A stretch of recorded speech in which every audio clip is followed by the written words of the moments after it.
मोकळ आभाळ पंढरीची वाट चालू लागली पाऊल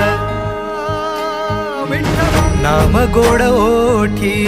माऊली माऊली अंतरी भेटीची चाहुल निघाली पाऊले दर्शनी ध्यास लागला पंढरी हो असं या उरात दाटली